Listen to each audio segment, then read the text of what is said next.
Good afternoon. We're on the record in the Holmes matter, case number 523582. Your appearances, please. Marsha Kimball Sims, bar number 8534, plaintiff. Capucine Holmes. Thank you. Wilbert Holmes. Thank you. This is the continuation of your evidentiary hearing. I believe the plaintiff had rested and the defendant was putting on his case. You had called Wendell Snow as your appraiser. Are you recalling Mr. Snow? No, Your Honor. I got a letter and from him he wanted me to present to the court and to the opposition. Okay. I noted that both of you filed amended pretrial memos with exhibits attached. Okay. I have not reviewed the exhibits, so Mr. Holmes, did you provide the court with Mr. Snow's letter? I'll get it now, Your Honor. Is that a no? You haven't done that yet? Did you provide it when you filed this? No, Your Honor. I just received it. Okay. You have an extra copy? Yes, Your Honor. Thank you.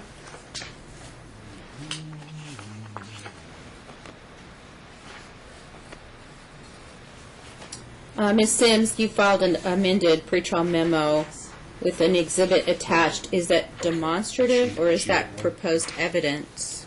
It's a part of Exhibit 4, 5, and 6. It's an appraiser that can give us an example of what the value of. He can explain those. I don't know how to go through those documents. I didn't know how to. So it do is properly. evidence? Yes. Okay, proposed evidence. Okay. So, Mr. Holmes, this is new evidence. What you've attached to your amended pretrial memo is new evidence.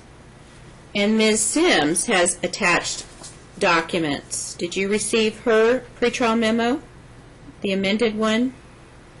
The latest one I received was, was it this morning or last night? Okay.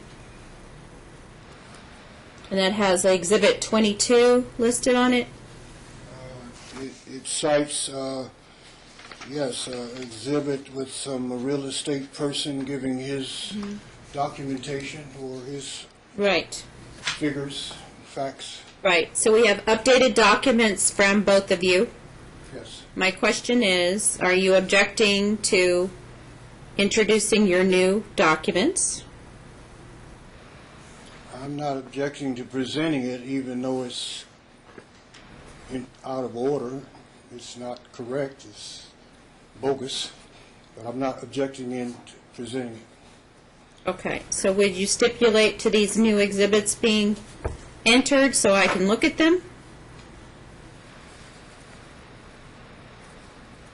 Me or him?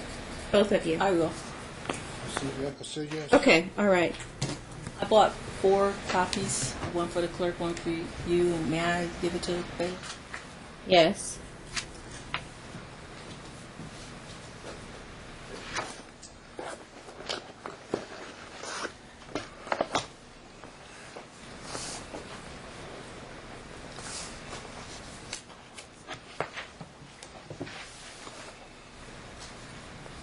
So for the record, we need to identify these new exhibits now. The One of them I need that. I think I gave you mine. I got it. Sorry. I got it. I believe we had marked for identification and admitted into evidence an Exhibit 22 for your client, which was her financial disclosure form. Okay, so this would be 23. I'm sorry. It would need to be marked as 23. Thank you, Your Honor. Did she give you a copy? She did. Okay. And that's admitted by stipulation.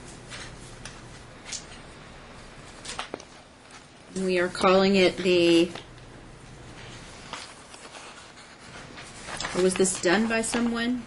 Yes, he's here. Justin Novinger Yes, he's here. report? Okay.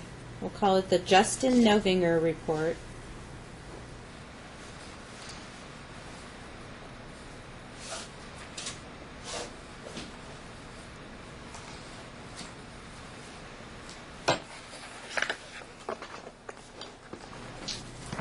All right, and then Mr. Holmes.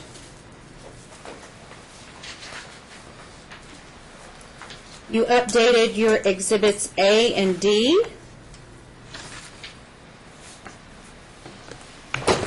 Yes, Your Honor.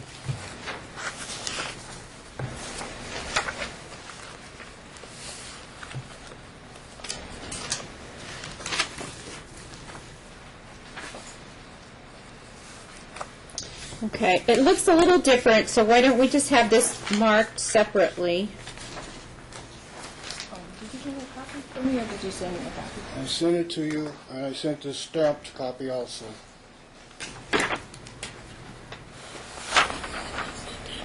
If you need another copy, I have it. Yeah, thank you. Okay, so there's no I for you. Can we mark this I? The new one, yes, Your Honor.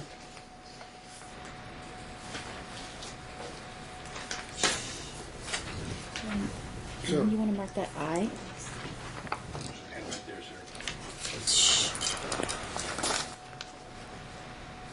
So what you're calling updated exhibits A and D, we're going to mark that I. And the letter from Mr. Snow, dated January 17th, 2017, will be marked J. And they're both admitted by stipulation. I have it. Did you?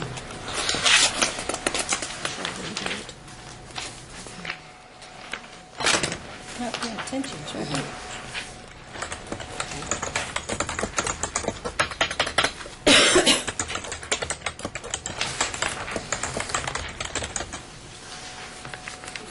And this is J.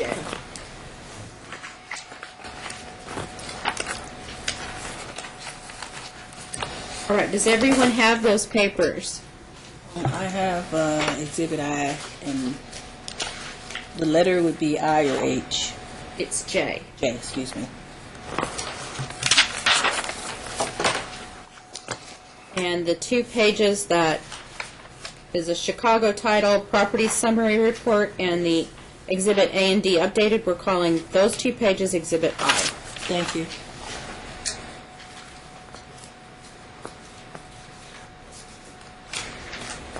Thank you.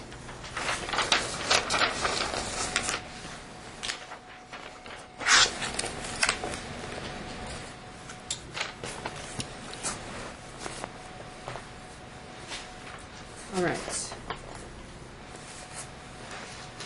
Well, Mr. Holmes, do you have any other witnesses? I have a witness available by phone. She mentioned she's ill and she's available by phone. If that's possible. Who is the witness? It would be Kim Panfield. I listed her on my previous information and submittal for the pretrial. Kim Panfield, she is the current real estate agent for the house. She's the listing agent? Yes. Okay.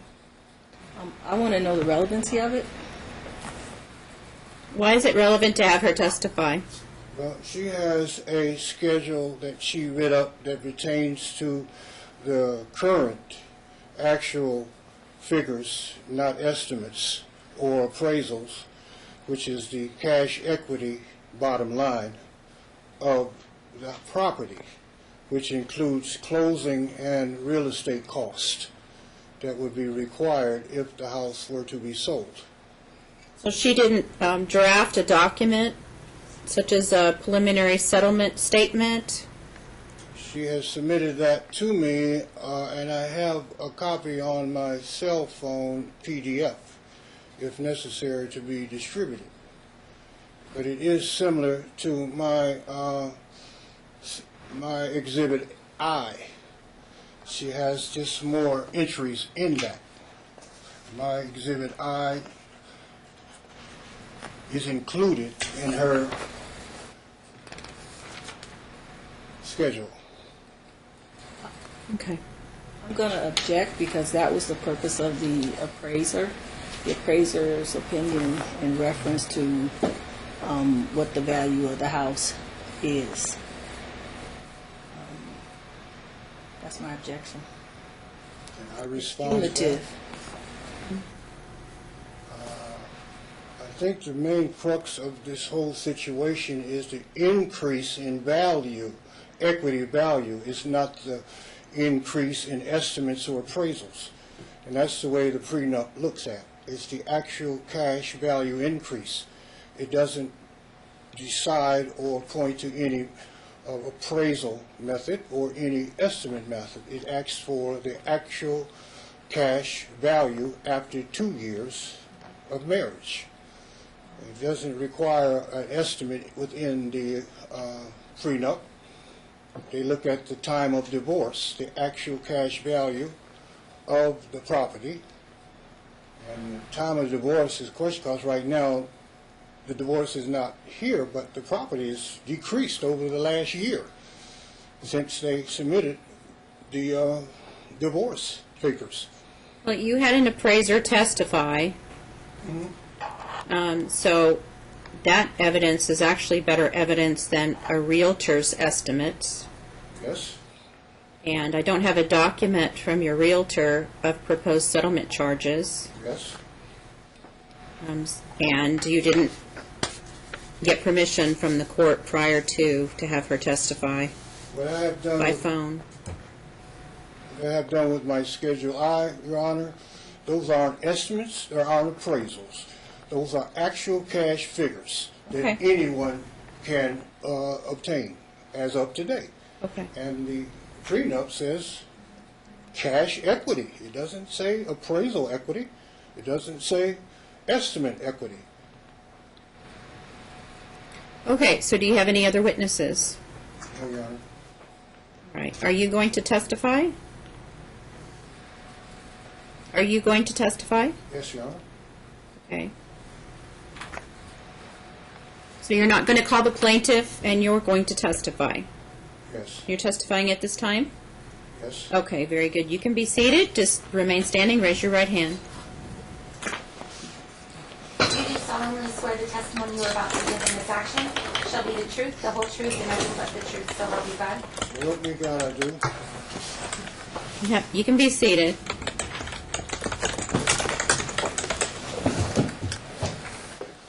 All right.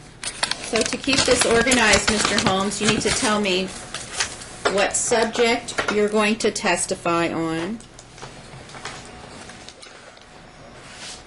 And let's keep it organized to one subject matter at a time. Yes, Your Honor. Right? So if there's an objection, stop testifying, but tell me what subject you're going to address first. That would be my tab A in the required 3-ring binder. Okay, so Exhibit A. Exhibit A, proposed distribution. Okay. First, no distribution to be made for real property solely owned by Wilbur L. Holmes. And there are 3, now there are 4 separate occasions that cite this claim. The first one, Objection, Your Honor. Relevancy? Are we talking about the marital home? yes.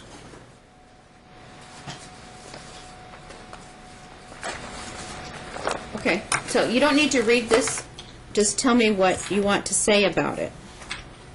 Okay, in line 1B, there have been deeds signed by the opposition, if you will, the plaintiff. And that's before any divorce matters came about. That was upon purchase of the property where the plaintiff had to sign off on any type of involvement before I can get the loan approved because she didn't have... Objection. Objection. Relevancy in regards to, we've established that the property is his sole and separate property. The reasons for why it's his sole and separate property are not an issue. The issue for the court is the equity and the value. Well, I thought he was getting at that. I thought he was getting at the reverse mortgage that she had given her consent in writing to that. That's where I thought this was going. Is that correct? Yes, both instances, upon original purchase and upon reverse mortgage, she was required to sign off on any interest, equity, whatever, on the property before I can get these mortgages. Okay. And this is because of her. Objection, relevancy.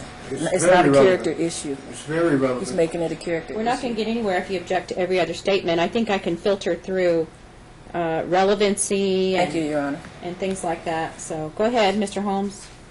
Like I said, that was because her having no credit and bad credit and a criminal record when I had to apply for these mortgages. Wasn't the property in your name anyway? Pardon me? Wasn't the property in your name anyway? It's in my trust name now, Okay. yes. She was just showing that she agreed to you getting a mortgage because she's your spouse. She was agreeing to you getting a mortgage because she's your spouse. That's a legal technicality. Well, It doesn't mean she said, oh, forget it. You don't have to pay me. That's not what that I means. couldn't get a mortgage if she was I know, but she's not saying forget it. You don't have to pay me my equity. not saying anything. I'm just quoting what I know. Okay, thank you.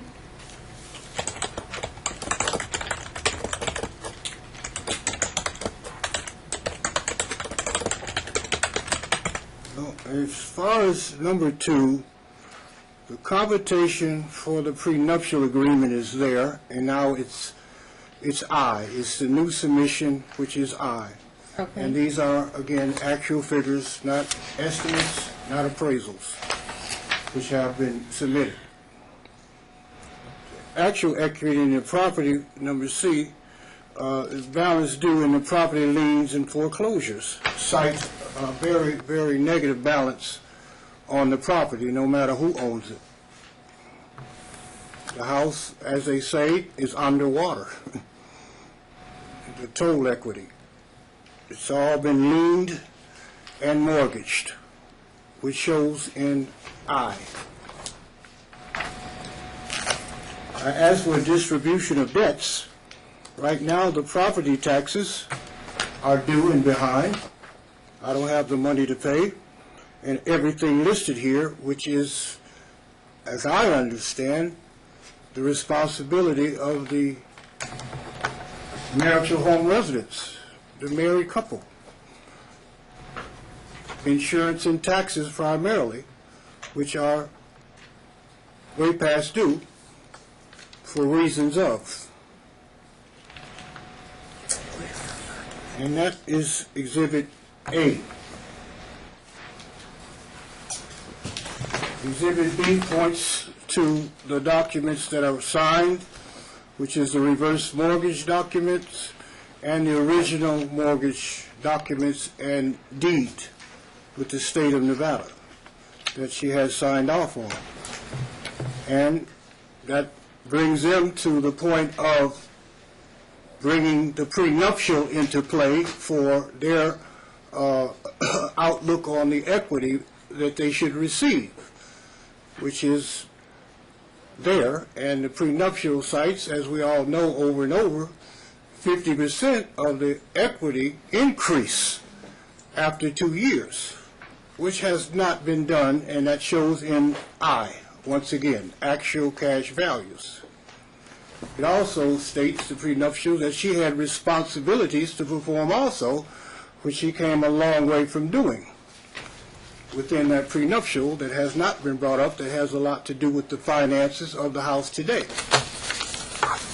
And I don't know if I can cite that. I did put it in writing in the prenuptial. I have copies of that if you want to look. If you want to testify as to the antenuptial agreement, I have that. Just tell me what page you're on. Tell you what, I'm sorry. Tell me what page you're citing to. I have the agreement. Okay. It's Exhibit E.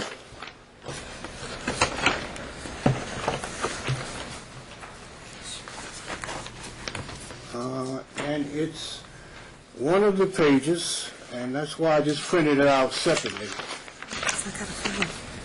And as far as the prenuptial, is the intention of Will and Capucine to marry each other, and bottom line is she was supposed to stay in elevated school college in a nursing program, which I was paying for.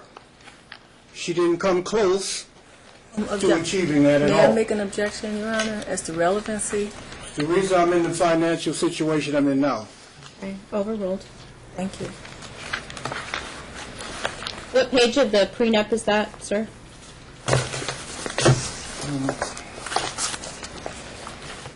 Page of the prenup.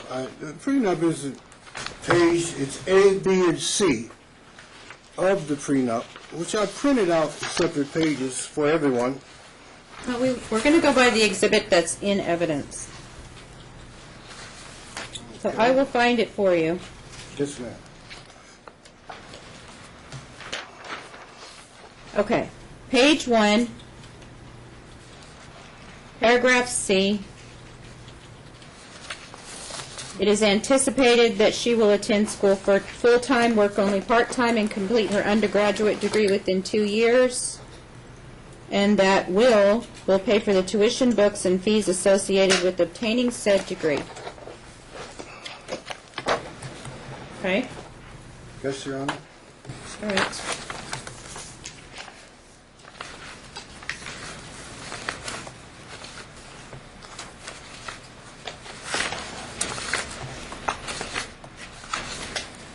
That requirement in the prenup was not approached at all. She stayed in the schooling for 1 semester before, as I state, she started her own purely interest, which caused Objection, Your Honor, relevancy. serious marital discourse and financial Relevancy. mentality. If he is opening the door for that, I have a whole box full of his improprieties. You said that was not the I don't issue? deem it relevant. Okay. He's opening the door to marital infidelities. I got a big box with And pictures. I have a also, trunk. okay, stop. Also, I know you're not a lawyer, but this is in the recitals of the antenuptial agreement. So, it can be viewed as discussions, conditions to the contract, but it is not a contractual obligation that she has. It's in the recitals portion. So nowhere in the contract does it obligate her, therefore she is not in breach of the contract. Okay? So I'll move on to your next point. Yes, Your Honor.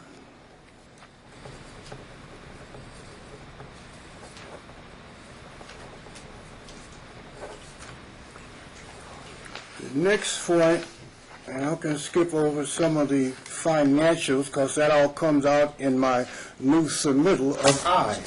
The bottom line is the reason here, any increase in equity. Like the opposition has pointed out, each other's personal activities don't come into play unless it has a bearing on the finances of the household. Okay, why don't you go over your Exhibit I then? Let's handle that. That's a good point. My Exhibit I is composed of actual figures. Some have been brought to court already as actual figures. And that would be property listed for sale and current certified appraisal value. It's been listed for sale for over a year. This went down, actually, $620,000. So that would give us an actual figure. If we're trying to sell it for $620,000, the appraisal came up for $620,000. That's today's current, at time of divorce, I imagine, terminology. Okay. And below that is what's owed on the house now, the reverse mortgage. That's the actual figure at the end of December. And it goes up every month approximately $1,500 to $1,600 for the reverse mortgage cost. So obviously it's not free. A reverse mortgage takes away from the equity of the house. That's where anyone that obtains a reverse mortgage, you have to be 62 and a lot of other requirements. And the majority of that is federal taxes, insurance taxes. So that's $461 from $620. That leaves probably actual, and I keep quoting that because these aren't estimates, they are appraisals. These are actual money value. And that's what the prenup cites, not appraisals, not estimates. $158,464. From that comes all the debt and the liens, as listed. San Rafael Homeowners Association is actually $121,000, but there's a typo, and $21,000 is listed here. That's due and owed the Homeowners Association before the house could be transferred or sold as debt. This lien that they brought up over and over is a judgment made against myself personally for a involvement in California for my mother's trust. And the judgment was put against me. They put it against the property of $159,000, and that's away from the equity. I don't like it, but it's there. The water company is due $1,284. They put a lien. The divorce lien is here for the divorce purposes.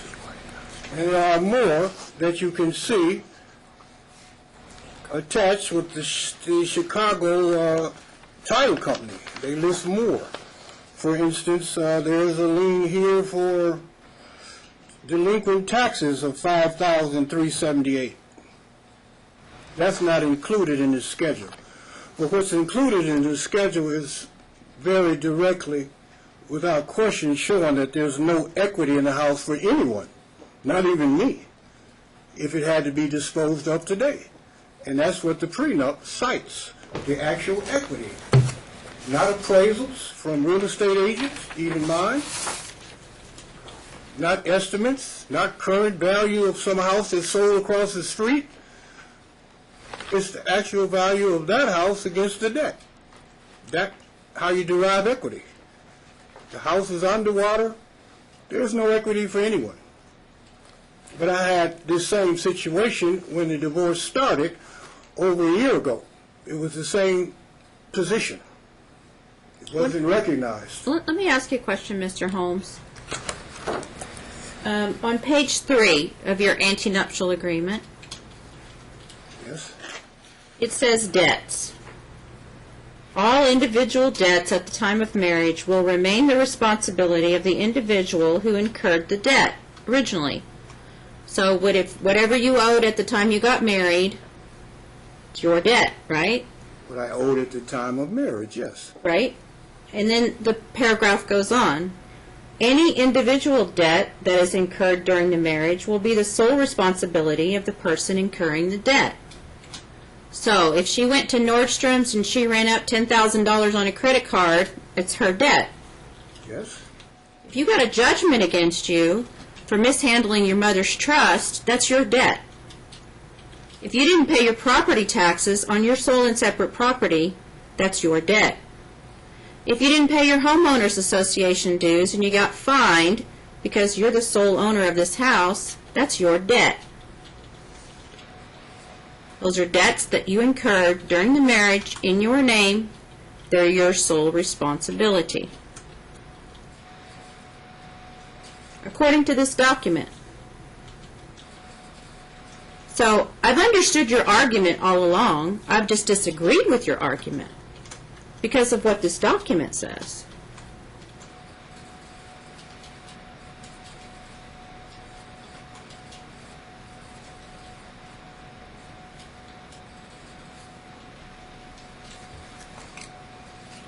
Still look at the prenuptial saying any increase in equity.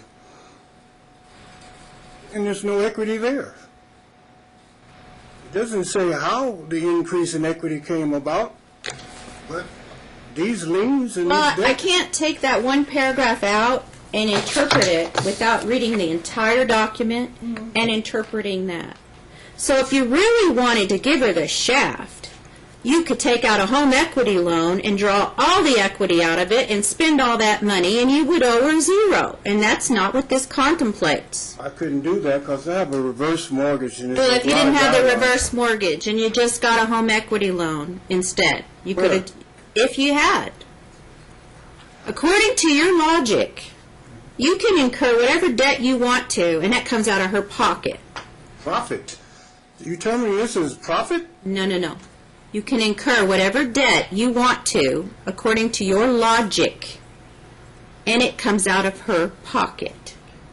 Out of her pocket? That's exactly what you're telling me. Even though this says you're liable for your individual debt. You're liable for that. Okay, I'm understanding she has no debt, no liability, no responsibility in that marital home for being in there, living there 17 years.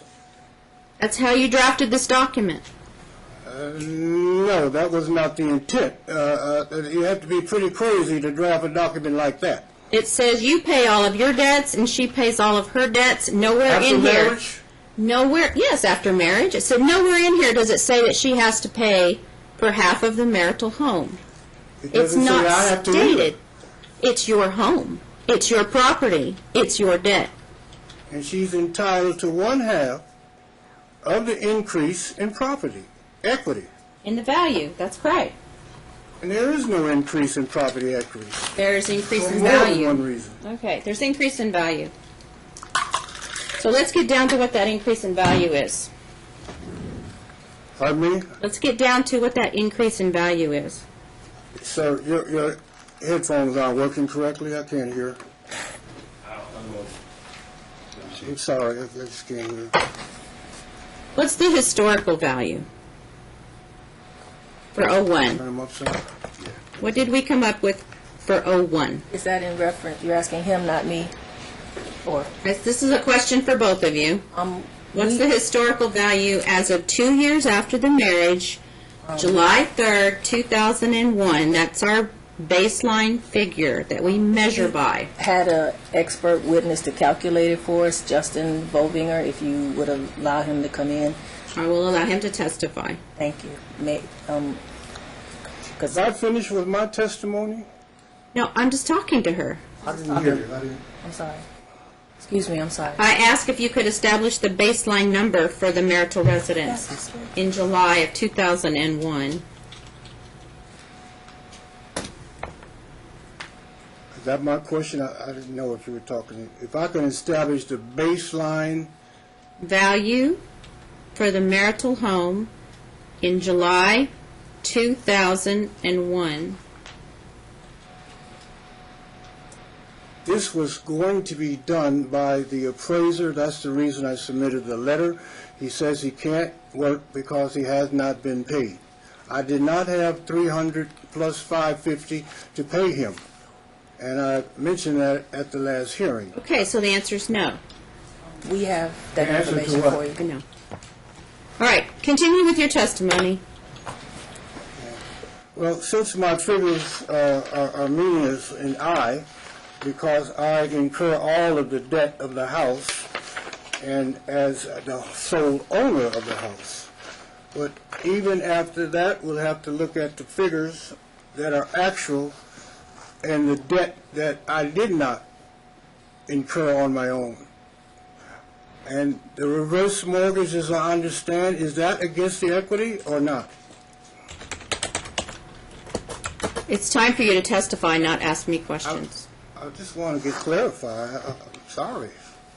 If the reverse mortgage is against the equity, then fine. That works against the equity. Also, there are other debts and liens that don't involve the California lien. It involves the homeowners association of $121,000 that they put against the property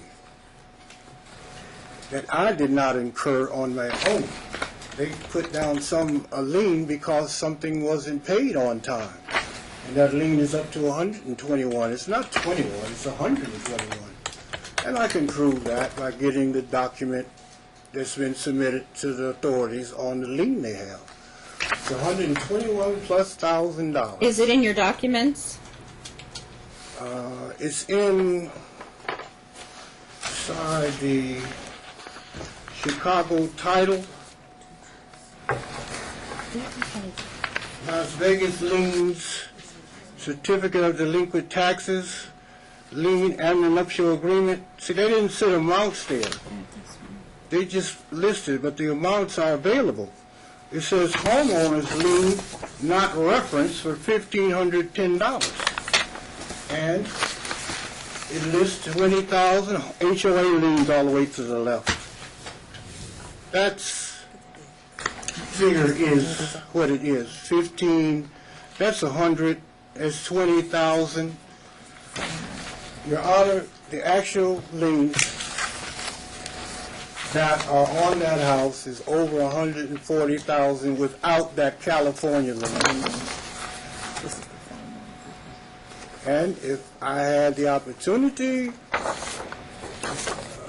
would bring that in the document in detail, because it is there as a lien against the house.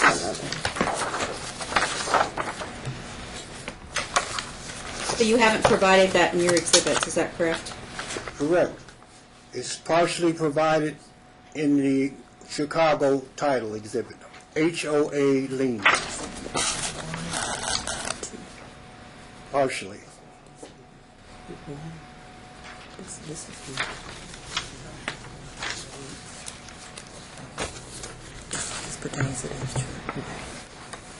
What was your mortgage on the property in 2001?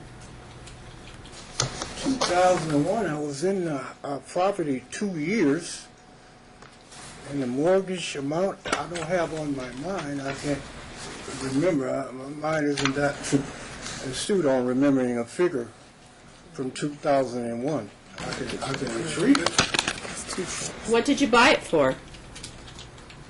The house and the property closed for $411,000. I remember that. But the increases and the upgrades put. Okay, so you bought it for $411, and what was your down payment? I put $250,000 down on that house, but I had to get loans on that house over the years. All right, so $411 minus $250. Yes? So your mortgage was about $160,000. No, it was more because I borrowed money on that $250 to do the landscaping and the pool and all those other required in the landscaping upgrades in the house. How much was your mortgage then? My monthly mortgage was something like $2,200 a month. What was the principal? Principal was something like, just adding up those figures, 411, 511, maybe about 600. It's more than the property's worth. You can't get a loan for $200,000 over property value. Yes, I don't have the exact figures in my head. I'm not trying to mislead you. I'm just trying to give you the figures you asked for. You said you bought it for $411 and you put $250,000 down. Yes? So your mortgage should be $160. I don't need that. I had to borrow one at $250 from the same company, and they gave me a loan to do the increase, the landscaping with the pool. That's where that money came from. From the $250 I originally put down, they gave me a loan on that equity. It was over $100,000. So I owed that. It had two mortgages, which is not uncommon. It had two mortgages on that house. How much was your second mortgage? I don't know exactly. I'm sorry. I can get the figures. Today's the day. Pardon me? Today is the day. Today is the day? I don't understand. You're here for trial. Today's the day to present your evidence. I wasn't. All right, continue with your testimony. Go ahead.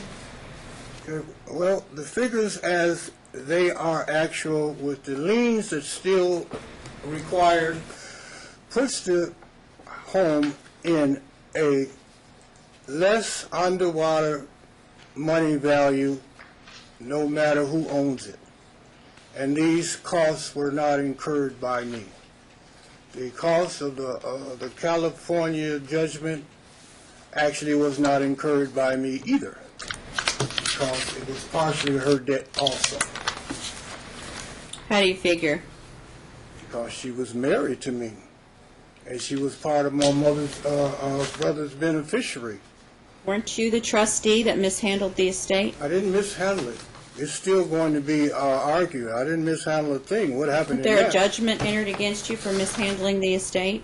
My attorney didn't show up. He mishandled it. And I got an argument. I've got a lawsuit against the attorney that didn't show up with the documents that day. Wasn't the judgment I understand. entered against you for mishandling the estate because you were the trustee and you had a fiduciary duty? Isn't that true? Well, that's kind of a harsh statement to say mishandled. It was an error made. The lien and the judgment are there. There was an error made. It wasn't intent. And she didn't do that, did she? She was a part of the arrangement when we went to court, yes. That's why She was the trustee? She knows all in and out about everything. Judgment was against her, too? No, she wasn't the trustee. No, it wasn't against her. I'm being penalized here. I don't know why. I don't know why. It was a California action. I have no idea what happened. All I know is the judgment's against you. But go ahead with your testimony. Okay, I'm going to skip to a situation that you had mentioned to me earlier in the trial proceeding concerning an attorney. And you all but required that I obtain an attorney for obvious reasons, and I wanted to obtain. I did have an attorney when I was able to pay. But I ran out of money. I don't have any money. Believe it or not, I don't have any money. When I went to legal aid, I was approved for a pro bono attorney. And, of course, I was satisfied and happy with that until they gave me a return letter and said someone submitted some information, which was false, and I can prove that I misrepresented my income. So they disapproved my already approved situation with the legal aid. And come to find out, one of the people said that my plaintiff submitted some income situations that weren't true. I recently talked to the person in charge now, and he recognized it and said, yeah, I can see where you were kind of shafted here, excuse my wording, but we can still help you with a pro bono attorney at this point. At this point, the trial date was set for today. He said, well, we can't get you any help that quick, because this is just last week. But he did admit that he would give a statement and a letter to the court on that situation about the legal aid representation. I didn't want to come here without an attorney. I just couldn't find. Every attorney I wanted $5,000 or more just for this portion of the trial. I think that's pretty relevant that these people, plaintiff, turned in this false information, and it's been proven false about the equity I have, period. My financial worth.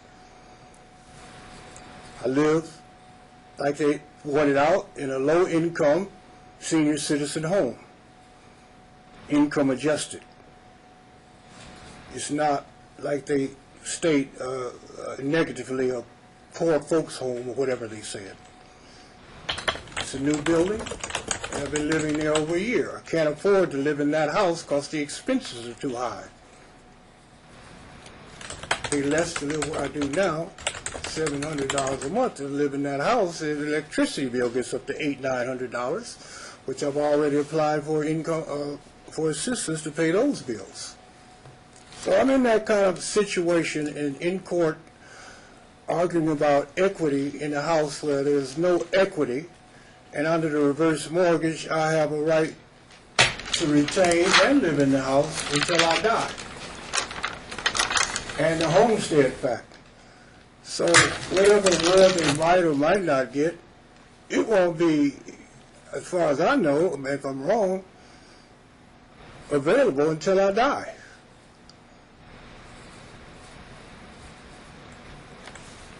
But I know from the facts and figures there's no equity in that house for anyone if it had to be cashed in today, because people would have to be paid off. That's due their money. The mortgage and the reverse and the liens, which are going into foreclosure as we speak.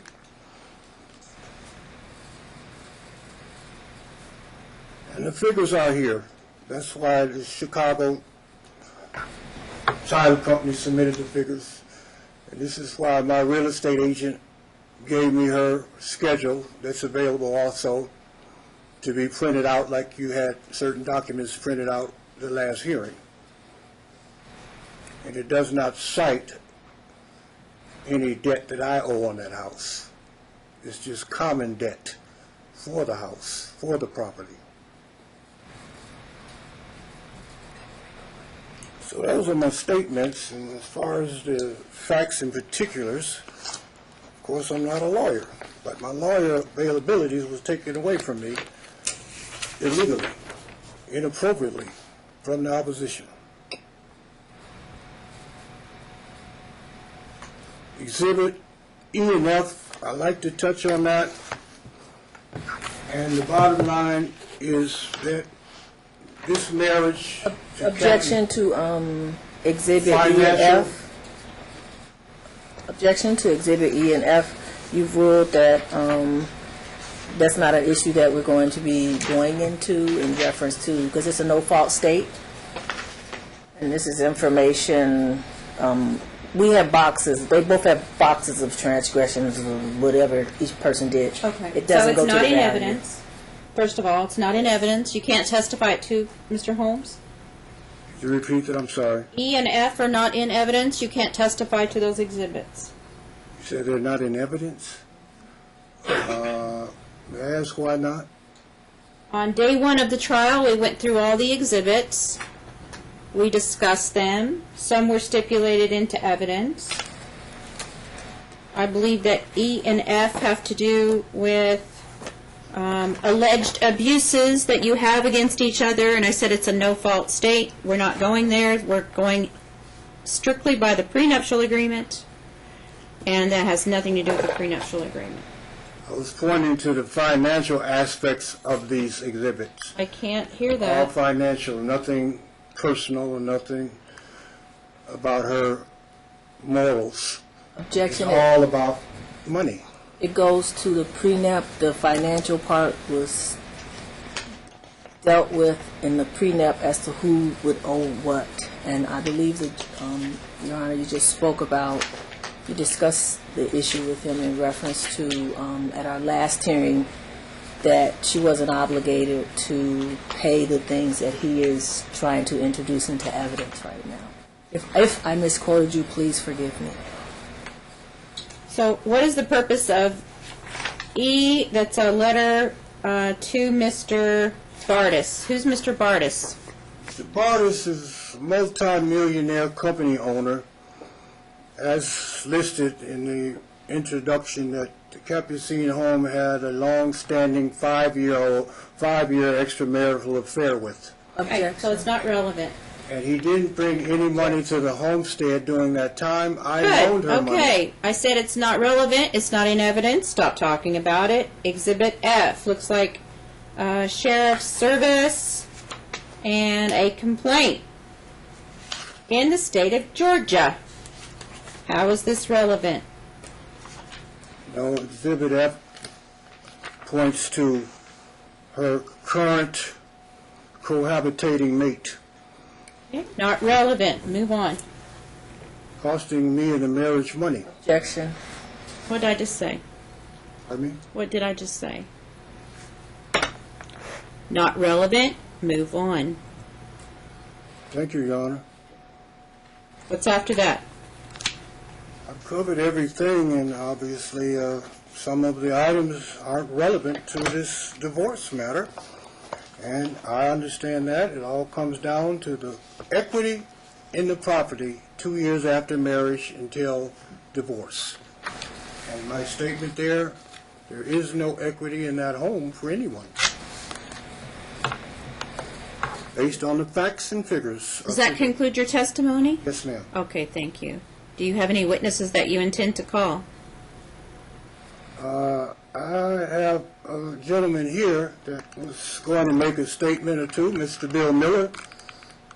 I don't know how Shaking his much head is- no, and he's been in the courtroom. Pardon me? He's shaking his head no. Okay, that's fine. and he's been in the courtroom, and we have all witnesses removed, just as we did last time, and he said he wasn't going to be a witness. Okay. So that's why he was allowed to stay. Yes, ma'am. You have no further witnesses? No. Very good. All right, you have a rebuttal witness. Yes, Ms. Capucine Holmes? Don't you have an expert? Yes, I do. I just, may I have a moment of clarification? We have evidence to show that he intentionally spent his money taking trips to Rio de Janeiro, Costa Rica. Irrelevant, Your Honor. Well, my personal trips were just like It she goes mentioned to- about my personal type of activity. Sir, hold on, let her talk. I said it goes to his alleged indigent status. She also has information regarding how much money was made during that period, and that even when the Home Owners Association told him to stop, he continued to rent it out. So, Okay, all right. if you feel it's relevant, if not, we can bring Justin in. The only way that any of that would be relevant is if you have proof that he increased the debt on the home through his spending. She could testify that a lot of these issues didn't start till 2015. Also, that he received money when he got the reverse mortgage. All right, well, if you're paying an expert, if it were me, We'll let I'm him not come telling in. you how to do it, Yes, we'll let him come that you in. have him testify first and let him go. Thank you. Thank you, Your Honor. What's his name? Justin Bovinger, or Novinger.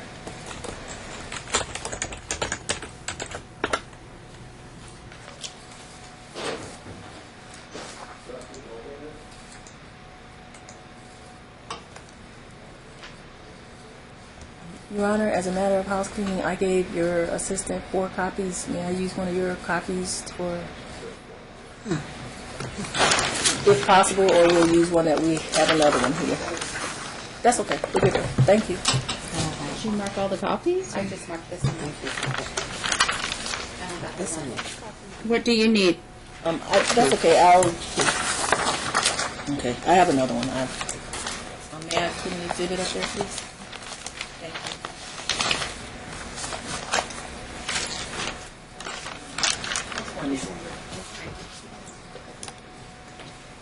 Please remain standing. Raise your right hand. You do solemnly swear the testimony you are about to give in this action shall be the truth, the whole truth, and nothing but the truth, so help you God. Yes.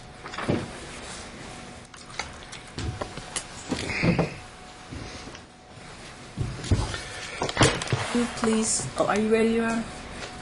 Will you please state your name for the record? Justin Michael Novinger, And what is your current occupation? real estate broker. And what is your educational background? I'm a UNLV grad, business and MIS double major. What does MIS mean for the court? It's a tech degree, computer science, MIS. And how long have you been in real estate, in the real estate business in Las Vegas?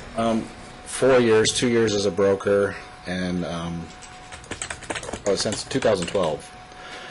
And before that, I was doing marketing as the marketing director for the broker I'm with now.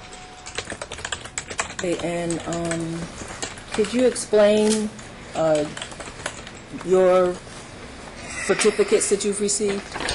Of course, real estate principles in law, appraisals, and broker management.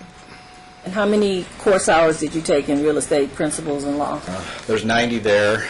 There's 45 for the appraisal, plus the, the testing, state boards, etc. And same with broker management, which is another 45 hours.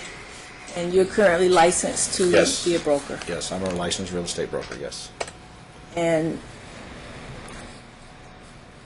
the reason that I asked you to come here today was to evaluate the equity based upon exhibits 4, 5, and 6 that we've already previously admitted to the court. And you also did some other Yes. things in regard to trying to get an estimate for what you felt the increase of the value was. Is that correct? I did some diligence on my part. Of course, some of the things we had in front of me with past sales, and put together an appreciated value over the 2-year projection from 99 to 2001 to give us a basic value of the house in 2001. And would an appraiser, would he have done the exact same thing that you did? Well, actually, the appraiser would prefer sales within a 6-month to year period, and he may not do exactly the same thing I did. And what specifically did you do? I took these homes based on their sales in the 02 range, and took the appreciated values over that 2-year projection, and of course looked at possibilities today of what that return is in that area, and came up with basically a 9% return annually on that. So when you say 9% return, would that be from 1999 to Yes. 2000, 9%? Right. 2001 is 9%. Yeah, so it's basically pretty static there, even in today's market. So I'm taking that and saying 9% over 2000, 2001, and then of course taking that with the future values and projecting that appreciated rate over the 2 years, and then of course based on the sale price and that 2-year projection, they would have gained about $90,000, $80,000 in equity, bringing the house to $488,000, $413,000, where they purchased in 1999 at $411,500. And do you work with other companies to assist them in this process? Yes, one of my biggest clients is We Buy Ugly Houses, and they are a big-time investor here, and we do look at possible buy-and-holds and look at possibilities of appreciation based on those areas to buy and hold. Some of these are flips, and some of them are buy and holds, and then they hold on to them for 4 or 5 years, and then they will turn around and sell them to make money. And in the last 4 years, how many times have you done that a month? Well, in the last couple of years, just in the last year, I probably did over 100 evaluations with the We Buy Ugly Houses individuals. His name's Carl Bissett. He is, like I said, one of the top investors in town right now. You probably see a lot of his signs around.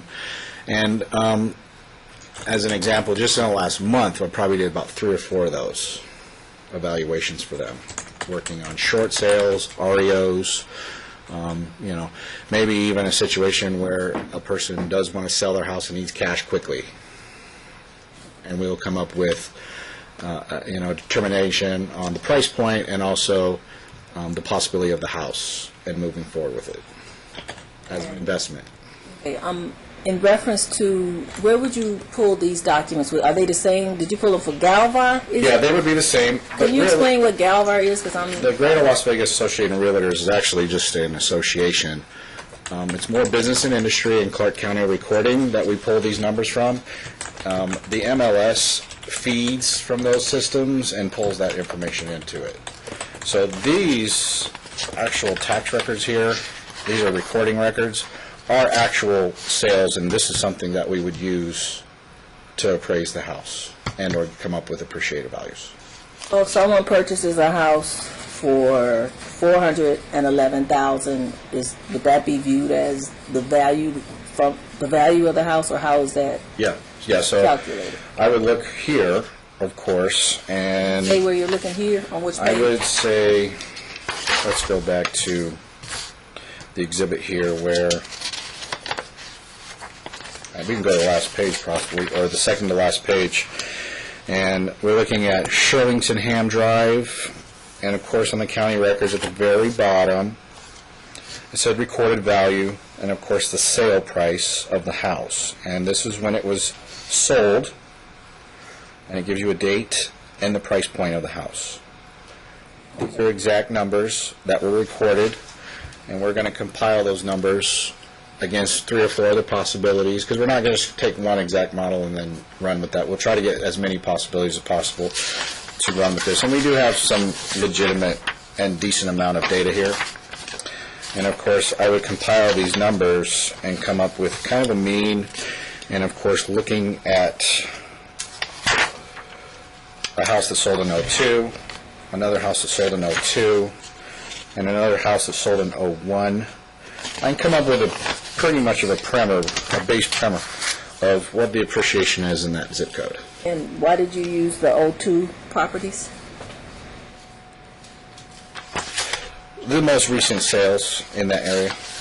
Very unique area, so there's not a lot of data there, but yeah, this is the most recent. When you say there's not a lot of data there, do you mean, what do you mean? More of a custom home, and sometimes they're harder to pull comps on. And, you know, you don't have the exact models with some of these custom homes, so you have to go based on square footage and some of the other amenities within them. And did you find a home that was based on the same square footage as the Patrington house? Yeah, if you look here, the square footage on Chillington-Ham, the first page for you, it's the exact page. On my first exhibit here, I have the square footage mapped out. It's a couple rows up. It says property subtypes and square footage. It's 4,813 square feet. That's the living area. If you go to the next one, it is an exact model in square footage. Or would you make an adjustment regarding that? I would not make an adjustment on that, And why is that? because I'm taking this property here from the subject property and saying this is almost an exact model as far as square footage, minus the amenities. But you're not going to get, realistically, you're not going to get a lot towards your amenities. A pool will get a third of the value after you put it in. As well as a basketball court? or Yeah, something? right. The basketball court, I'm not going to give you a whole lot for that. It's all based on square footage. So if you see the next one, Bethwick, it's a 4,813. And then, of course, Chillingham Drive, it's a couple hundred square feet less, but it is comparable. And is that the standard way that Yeah. an appraiser would have been able to do an appraisal for The to try appraiser to will get the come. value? Yes, the appraiser will come in. He'll come in and verify that the home's in good shape with his own photos. Go back, pull these records, and he'll just pull comps based on square footage. And is that what you did? Yes, that's what we have. This is the best data that I could possibly draw up from that term in 2001.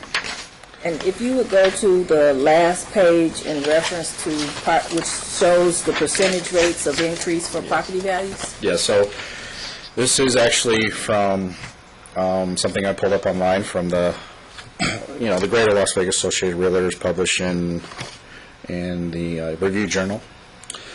And this is taken from 2014 to 2015, but of course it just kind of verifies that I'm on the right track with the appreciative values in that zip code.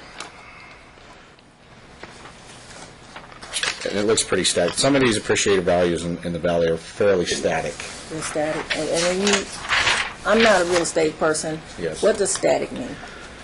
Pretty stable right now compared to where we were in '01.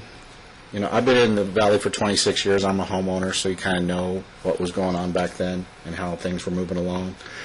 And, of course, we hit a large boom and an escalated situation in '03 to, say, '06, '07, where things were outrageous, of course, and, everybody knows that story. And, of course, in '08, everybody lost all their equity. And then, of course, we started building equity and getting things back to where we are today, probably around 2012. So about 4 years we've been gaining some equity in homes. But as you can see, in that zip code, it kind of just backs up my theory based on an 8-9% appreciative value. No further questions. Do you wish to admit his report? Yes, Your Honor. And that was marked, Madam Clerk? Yes. It was Three. Oh, it's stipulated to. Oh, I'm sorry. We stipulated. My apologies. Mr. Holmes, do you have any questions of this witness? Yes?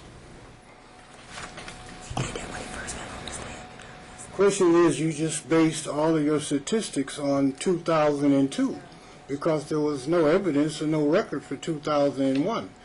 That's why we had to return here, because the appraiser, it wasn't my appraiser, his figures were resolved from 2002 also. Is that a question or is that argument? You need to ask him a I asked him question. the question. That was argument to me. I don't know. I didn't hear a question in that. So why don't you ask him about what he based his numbers on instead of arguing with him? Yes, ma'am. Were your documented figures based on the year 2002 or 2001? All my documented figures are based on 2000. We have 2002, yes. We have another documented figure in 2002, and we have another documented figure here in 2001. So 2/3 of that was in 2002. 2/3 of the property values? Now, 2/3 of my, 2/3 of the comparables that were sold property. So I have 3 comparables here that are very solid numbers. And the first one's in '02, the second one is in '02, and the third one was based in '01. 2/3, 1/3, correct? Yeah, we have two comparables in that exact year and one comparable in the '01. According to your knowledge, are property values based on any amenity upgrades or just the purchase price? They get very little on amenities. They are based on square footage, rooms, sometimes how many car garages you have, 2 to 3 car garage. Pools can add very little value. Granite can add very little value. It is all based on approximate living space. So in general, any purchase is actually based on the square footage of the property? Yes. So an increase in equity has nothing to do with the pool, nothing to do or very little to do with any amenity. If it was purchased for, just throwing out a random number, if a property was purchased for $400,000, and 20 years from then, the appraisal or estimate was $400,000, even if the buyer put $400,000 in landscaping and pool, it's still just based on the square footage. It has nothing to do. Yes. And the sale value does, though, right? You will overdo the property in terms of real estate if you put that kind of landscaping, that kind of money into the house. You will not get the returns. I'm generalizing with the figures, sir. Yeah, you will not get the returns. Yes. And my question is, your upgrades, you required landscaping for most communities. Would it add on to the value of the house at that time or not? Objection asked and answered. I'm asking the question, would it add on to the value of the home? I'll allow it. Thank you. To put it more in a term, yes, they add a certain amount of value, very little. You can spend $30,000 on an upgrade and get 1/3 in the return the next day. And that's based on the market, maybe 5, 10, 15 years. Any questioning the increase in equity of any general property goes up based on what's there. Yes, and then, of course, you purchased a house in '99, and I have pretty solid data from '01 to '02, giving me a pretty decent appreciative value of homes in that area. And, of course, the sale prices realistically are, fairly substantial compared to what my projections So would be. your sale price only includes the square footage. And I've given these examples as a question. If anybody bought a house for $400,000 and they put $200,000 the next day and they sold it the next day, you'd only get $400,000. They would not get the $600,000. My point is, it's only still worth $400,000 upon sale. Basically, That's not- yes. The appraisal would come in, and even if you have, and mind you, this is an example. I've had people remodel, and 8 months later, 6 months later, had the receipts and got no value towards those That's upgrades. weird. Usually, if a person buys a house and they put amenities and equity into the house, it sells for more. No, sells it's really based on the analytical finite numbers that you have in front of you, based on sale Okay. price. Sir, I'm just questioning that's the way of America and housing sales. If I bought a dog house and I put $2,100 in it, it's going to sell for more. regardless if it's 1/3 the value or 2/3 the value? And Mr. Objection, Holmes has Badger. already answered your question, so Yes. stop arguing with him. Yes, sir. Yes, Your Honor. And you did say, am I correct again, that your figures primarily came from 2002? Primarily means 2/3 over 1/3, primarily. Yeah, and that was your question, if I pulled them from '02. And But we do have a home that sold in '01, and it gives me a kind of a base. Just for your information, this is the same scenario the appraiser had. He had 2 figures from 2002 Objection. and 1 figure from 2001. Sustained. Do you have a question? No, I'm just saying, Your Honor, I'm making statements. I'm sorry, I can't make any statements. But my question and my reply is that your figures are not accurate at all. Well, that's argument. That's not a question. Sorry. I asked if you had a question. My question is your credentials still to do this type of work. Have you ever done this type of work before at a court hearing? No, this is the first time I've been in a court hearing to go over something this far back, you know. At all, or the first? It's the first time in a court. Welcome. Thank you. That's what I wanted to know for the record. It's your first time.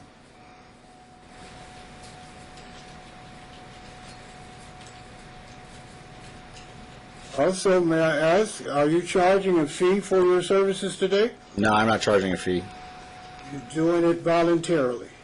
Yes, me and Marcia are pretty good friends, so. Okay, that answers that question. You're doing it as a friend favor. No, it's a professional courtesy.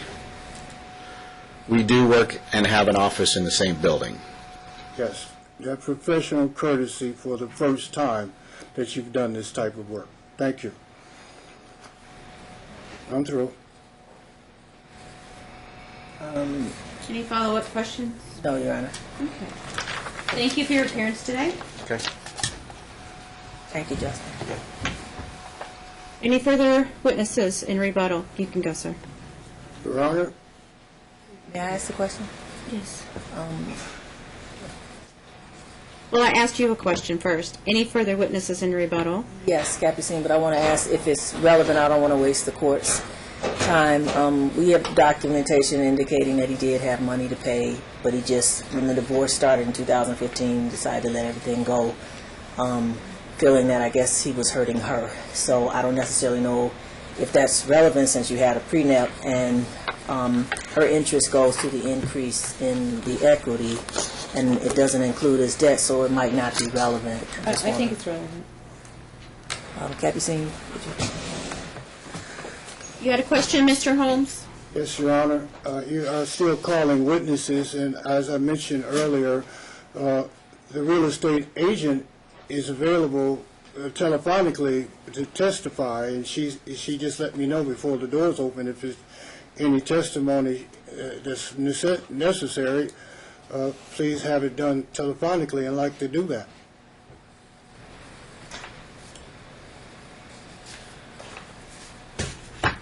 You need to get permission from the court in advance.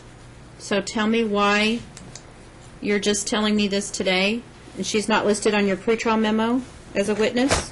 She is, Your Honor. Okay, tell me where. there, if I may. She's talking to me, right? She's listed on the pretrial. Her name is Kim. You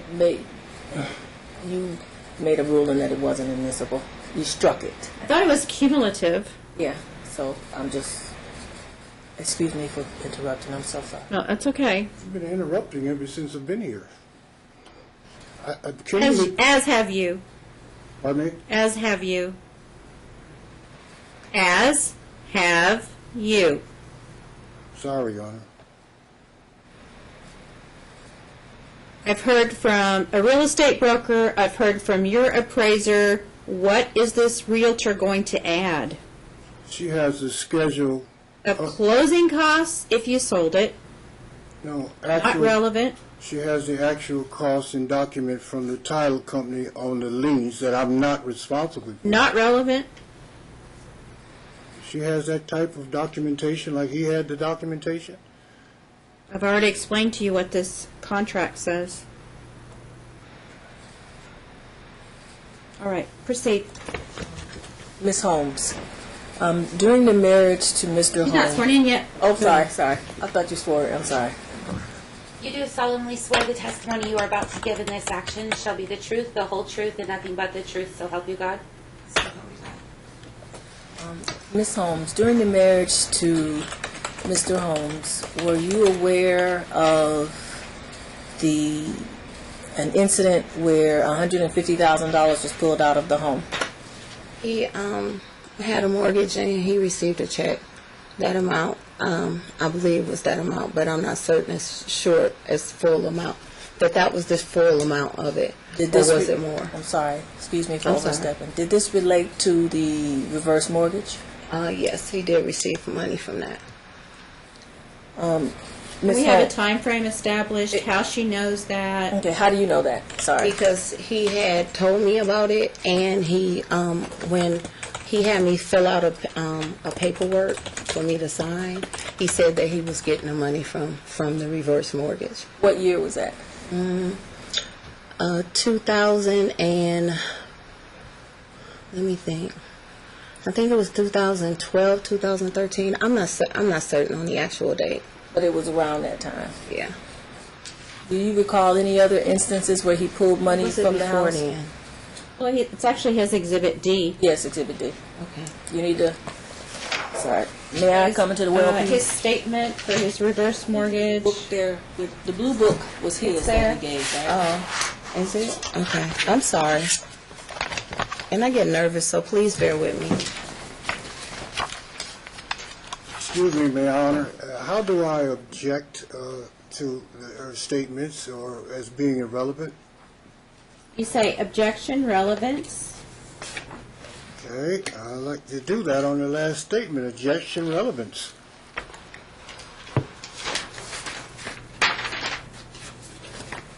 And Ms. Sims, your response to the relevance objection? It's relevant because he opened the door when he put this exhibit in, so Mrs. Holmes has a right to discuss it because you opened the door for it.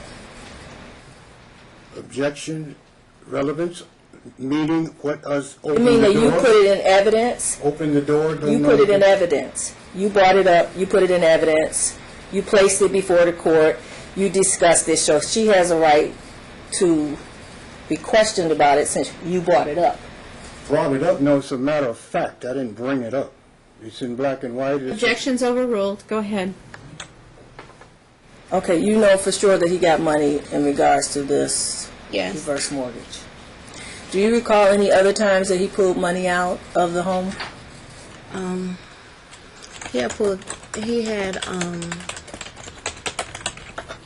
He had a mortgage prior to the reverse mortgage. I don't know if there was money that was pulled out at that particular time. But I do know as far as money-wise that he got mad at me because I would not sign to move into a senior citizen property while he rented the home. Objection, relevance of that statement. Sustained. One of the places that he moved to was off of Tropicana. Oh, I'm sorry. I'm not asking questions about that. That's Okay. not what this is about. Before 2015, do you recall, were you married to the defendant? You were married to him in 1999, correct? Do you recall a tax return that was filed in 1999 regarding Wilbur Holmes? Yes. And you stated in your previous testimony that you worked with him at the Metro Renaissance Club, is that correct? That is correct. And do you recall how much the Metro Renaissance Club sold for? It was for $750,000. Objection, relevance. Relevance? It's relevant to show that he has money to pay for all the things that he's not paying for. What does that have to do with the sale of the Renaissance Club? That's where he got the money from. The $750,000 was the reason he moved to Vegas. He used some of the money to pay for the home. It was the $750 was given to him in installments. Objection, these are statements The foundation you laid was, did you work with him at the foundation club? No, Metro Renaissance. Or whatever you said. So what does that have to do with the sale of a business? You haven't But laid she any had foundation. access to the documents. She You haven't had, laid the foundation. Okay. Did he own it? Did she know about the ownership? Did she sign a joint tax return? Was there a schedule of tax? You haven't laid any foundation for that. okay, thank you. Ms. Holmes, did you know who owned the club? Yes. And who owned the club? Wilbert R. Holmes. And how did did you do a joint tax return? Objection. Relevance of my club business and my history, my financial history. He stated that he was indigent and that he couldn't pay. So if he had $750,000, he could have paid cash for all those items, and he would not have had to take the reverse mortgage, nor would he have had to. Ms. Holmes, at some point in the marriage, did you work? Yes. And what was your job? I worked as a team lead at Cox Communications. I worked as the director of Manpower. I worked as the director of G&J Family Life Center. I worked as a lead for Nevada Hospital Association. And before the divorce, based upon what you know about your marriage in reference to debts, do you know if there were any debts?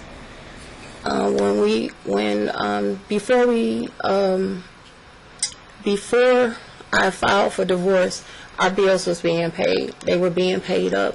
One of the things that, and I guess I don't know if I can talk about it. Objection. Relevance. It's already been stated that our financial history is there. My bills are my bills, your bills are your bills. What is this leading to about my financial history? You're claiming poverty, and she's putting on testimony that you're not poor. That's the relevance. I'm claiming poverty? Yes. I never claimed poverty. Oh, yes, you have. Low income. It's different. You're broke. That means low income. I paid a lot of bills here.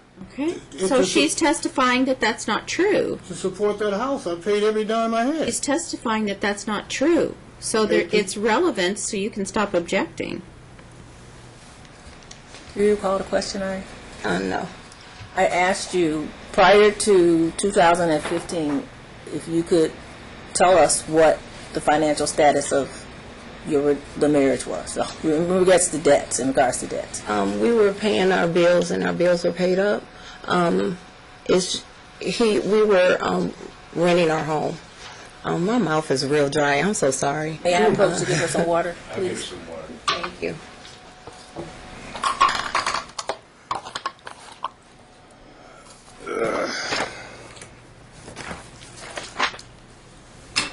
I appreciate it. Thank you.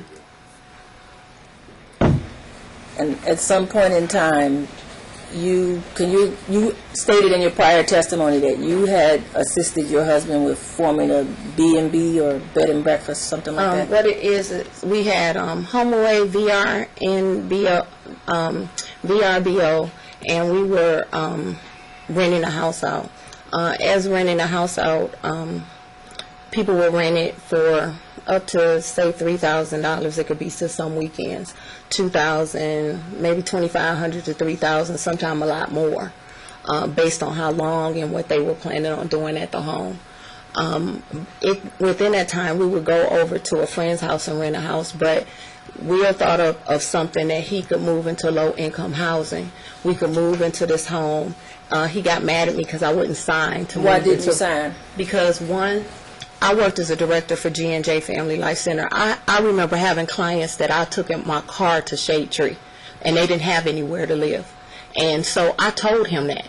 I told him that, one, it was something that we could not do because we're going to rent the home out that shows that we have income. Relevance here. What is the relevance here of all of these questions and statements?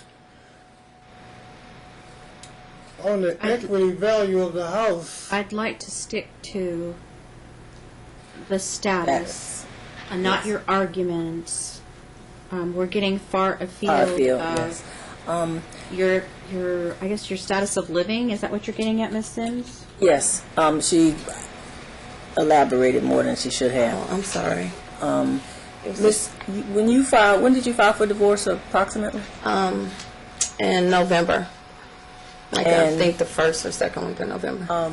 How much, based upon what you saw, how much was the house renting for? How much a month were you making? We were renting for at least about $3,000 a week, and we was How much were renting you every making a month? weekend. Probably about $12,000. And $12,000 a month? Mm-hmm. And was the house was still being rented when you filed for divorce? Yeah, I'm still trying to, Your Honor, see the relevance of this line of questioning about the rental history in our house. What is the purpose? Whether it made a dime or $1 million, what is the purpose? That you weren't broke, because you're claiming liens against the property and that you're broke, and she's saying you're not broke, and I already told you that's the relevance, so she's going to testify. Stop interrupting. Well, that's historic. I'm talking current broke. Ms. Holmes. and with that, on top of that, he put in some insurance claims towards the house to get the house, because we had renters. How many insurance claims did you put in what When year? we called, when I actually was CSA, What is CSA? CSA is a travel vacation rental. It was actually two companies. I can't come off the name of the second company, but by the time I left, Will had received approximately about $22,000 in insurance claims to things that he had put claims into on the rental of the home, and those things were from the pool, because one of the people was supposed to went in there and put bubbles in the pool. I have to go into have to go detail. into Oh, I'm sorry. You don't have to go into that. After, do you know his email address? He has several ones, but they mostly start with W Holmes 711. One is for Gmail, one at AOL, one at Right after the divorce, did you receive an email indicating that he had taken a trip? yeah, he wanted me in November to go off to Rio in December with him for about 4 weeks to Rio de Janeiro. And do you know if he went for 4 weeks? Yes. He sent me several emails stating that he was on the plane and he was about to go. He actually offered me $500 to go with him. Time frame? That was in November of 2015. I received it, and then I think... One I moment. object, Your Honor, these statements are completely false. Do I get a chance to rebut these lies? I have documentary evidence where he sent information irrelevant. regarding that he took the trips. These statements are part of And the pictures of him in lies. Costa Rica and Rio de Janeiro that he sent her. Okay, go ahead So- and put them in evidence. The first one would be from November 2nd, 2015. Can we have that marked as Exhibit 24? That's what you want to do? Yes, and November 14th, we have one for March 2nd. I'd like to have that marked as Exhibit 25.